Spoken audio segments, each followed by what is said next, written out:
একটু দোয়া করবে। ক্ষমতায় কেউ স্থায়ী হয় না, হোক না সে হাসিনা কিবারে না, সে আরটা চিরকাল থাকে না।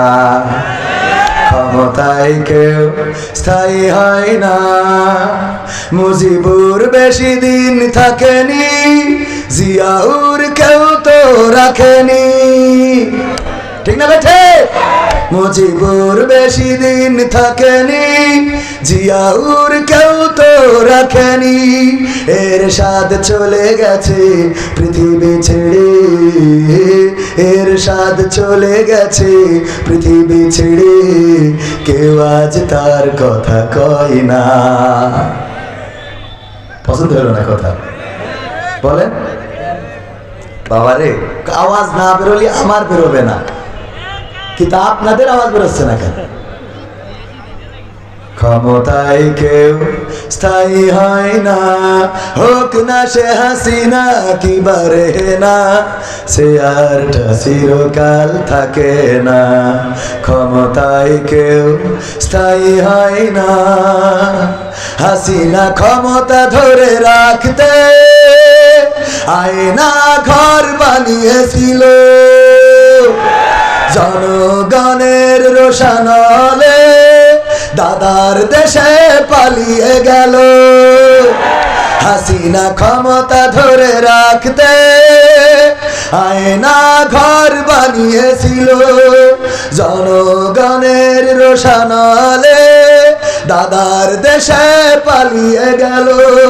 ডিবি হারুনের পাশে আর, ডিবি হারুনের পাশে আর পরিমণিদের দেখা যায় না, ঠিক না বেঠে? ক্ষমতায় কেউ স্থায়ী হয় না, হোক না সে হাসিনা কিবারে না, সে আরটা চিরকাল থাকে না। সে আর কি চিরকাল থাকে না? থাকে না। যারা বিদেশে গিয়েছে ওরা তো বুঝেই গিয়েছে যে এই দেশে আর ফেরা হবে না, এই দেশে আর থাকা হবে না, দেশে গেলেই জেলে যাওয়া লাগবে। সুতরাং যারা ভালো আছে ওদের সাদা গায়ে কাদা লাগানোর দরকার, ওদেরকে এখন পাম্মেরি রাস্তায় নামাইতে হবে যাতে করে ওরাও জেলে যাইতে পারে, ঠিক না বেঠে?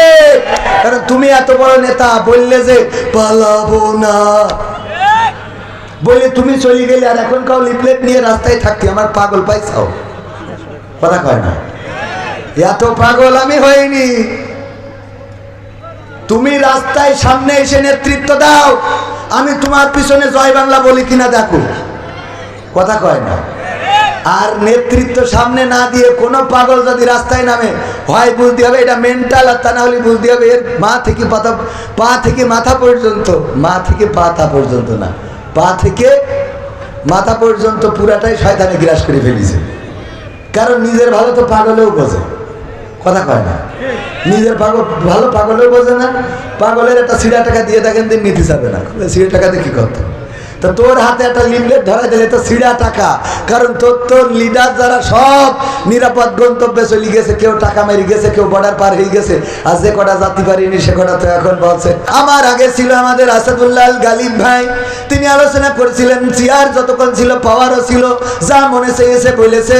এখন আবার পাশে বসা, এখন চেয়ার আমার, এই জন্যই ডাইরেক্ট মেরে দিচ্ছি, ঠিক না বেঠে? কারণ যখন যার চেয়ার তখন তার পাওয়ার, সে যেইভাবে বলবে সেইভাবে শোনাই লাগবে, সে যেইভাবে বলবে সেইভাবে করাই লাগবে। এখন ডক্টর ইউনূস চেয়ারের মালিক, দেখেন অপারেশন কি ডেভিল হান্ট শুরু করেছে, কি অপারেশন ডেভিল হান্ট, থানায় পুলিশ গ্রেফতার হচ্ছে, এটা বিশাল ম্যাজিক না? থানায় পুলিশ গ্রেফতার হচ্ছে। এতদিন আমাদের ধরে নিয়ে থানায় রিমান্ডে নির্যাতন করেছে, নিষ্পেষণ করেছে, আমাদেরকে নির্যাতন নিষ্পেষণ করে ক্ষান্ত হয় নাই, যা মনে চেয়েছে তাই করেছে, ব্ল্যাকমেইল করেছে, পরিবার থেকে টাকা নিয়েছে, সম্পদ নিয়েছে। ও আমার ভাইয়েরা, যারা এই কাজগুলো করলো, আল্লাহ বলল দেখো আমি ছাড় দিই কিন্তু ছেড়ে দিই না। এরপরেও যদি শিক্ষা না হয়, ওর শিক্ষার কিয়ামত পর্যন্ত হবে। এরপরেও যদি না বোঝে, ওর কিয়ামত পর্যন্ত আর বোঝানো সম্ভব হবে না, হবে না। এত কিছু দেখার পরেও যদি তোমার লজ্জা না হয়, চায়ের দোকানে বিড়ি টানে আর বলে আগেই তো ভালো ছিলাম, ঠিক না বেঠে? ওর এরপরেও যদি শিক্ষা না হয়, আর শিক্ষা হবে? আগেই তো ভালো ছিলাম বলার জন্য তারা একটা মাস্টার মাইন্ড করেছে, একটা পরিকল্পনা গ্রহণ করেছে। সেই পরিকল্পনা কি? এই বাংলাদেশে অস্থিতিশীল পরিবেশ তৈরি করতে হবে। মানুষকে সুখে থাকতে দেওয়া যাবে না, মানুষ যেন ঘুমাতে না পারে।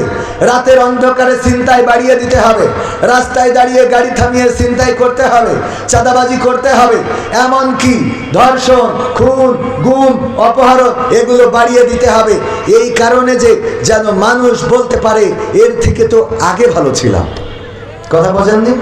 উদাহরণ দিতে যে যদি বলি, আল্লামা দেলোয়ার হুসাইন সাইদি একটা উদাহরণ ব্যবহার করেছিলেন অনেক আগে, সম্ভবত 2000 সালেরও আগে। উনি বললেন যে এক কাফন চোর মারা যাওয়ার সময় সন্তানদেরকে বলল, সবাই তো আমার কাফন চোরা বলে, আমি মারা যাওয়ার পরে তোমরা এমন কিছু করবা যাতে অন্তত মানুষ আমারে ভালো বলে। মানুষ কি করে? আমারে ভালো বলে। আমি ভালো কাজ করার কারণে আমার আব্বার খুব ভালো বলে, এরকম মানুষ নাই যে তোমার থেকে তোমার আব্বা ভালো ছিল। এই কথা তোমার একটা বলে না, কয় তোমার আব্বা কি ছিল, তুমি তো তার থেকে ছাড়াই গেছাও। এরকম অনেকেই বলে। আল্লাহ আব্বার থেকে তো আর ছাড়ানো যায় না। আব্বা এই পথটা ধরিয়ে দিয়েছিলেন, সেই পথটাই চলছি আলহামদুলিল্লাহ। আব্বাকে খারাপ তো আর বলে না, কি খারাপ তো আর বলে না যে ওর মধ্যে বাপ খারাপ, এই জন্য ওর খারাপ। অনেকেই বলে না যে তোর কথা শুনে বোঝাই যায় তোর জন্মটা কেমন, এরকম আছে না? বাবারে গালি খাওয়ায়, মারে গালি খাওয়ায়। বিশ্ব নবী সাল্লাল্লাহু আলাইহি সাল্লাম বলেছেন, তোমরা তোমাদের মাকে গালি দিও না। আল্লাহ নবী সাহাবীরা বলেন, ওগো বিশ্ব নবী, কেউ কি তার মাকে গালি দিতে পারে? তোমরা যখন তোমাদের অপরের মাকে গালি দাও, তখন সে তোমাদের মাকে গালি দেয়। সুতরাং প্রকৃত অর্থে তোমরা তোমাদের মাকে গালি খাওয়াও, এই গালির জন্য তুমি দায়ী থাকবা। এই জন্য আমরা কোনো কারো মাকে, কারো বাবাকে তুলে গালি দেবো না। কে আপনি যদি কাউকে বলেন, এই তোরে তো দেখি মনে হয় তুই একটা বেজম্মা, ও বল বেজম্মা তো আমি না, বেজম্মা তো তুই, এরকম রিপ্লাই করে না? তো এই জন্যে আমরা এরকম কথা বলবো না। শুধু তাই নয়, বিশ্বনবী বলেছেন তোমরা রবকে গালি দিও না, আল্লাহকে গালি দিও না। কয় আল্লাহকে গালি দেওয়া যায়? কয় তোমরা অন্যদের দেবতাকে গালি দিলে তারা তোমাদের রবকে গালি দিবে। এটাতে প্রকৃত অর্থে তোমরা তোমাদের রবকে গালি দিলে, অন্য দেবতাকেও গালি দেওয়া যাবে না। বিশ্বনবীর কথা। সম্মানিত ভাইয়েরা, তো আল্লামা সাইদি বললেন যে ওসিয়ত করেছে আমি মারা যাওয়ার পরে তোমরা এমন কোনো ভালো কাজ করবা যাতে করে অন্তত আমারে মানুষে ভালো বলে। তো ওরা চিন্তা করলো তাহলে আব্বা কাপড় চুরি করতো, আমরাও এই কাপড় চুরি আর অন্তত করা যাবে না, আমরা নামাজ পড়া শুরু করি। তো ওরা 5 ওয়াক্ত বা জামাত আমাদের গালিব ভাইয়ের পিছনে নামাজ পড়ে মানুষে কয় কাপড় ছেড়ে ছেলেরা আবার নামাজি হয়েছে, বলেন।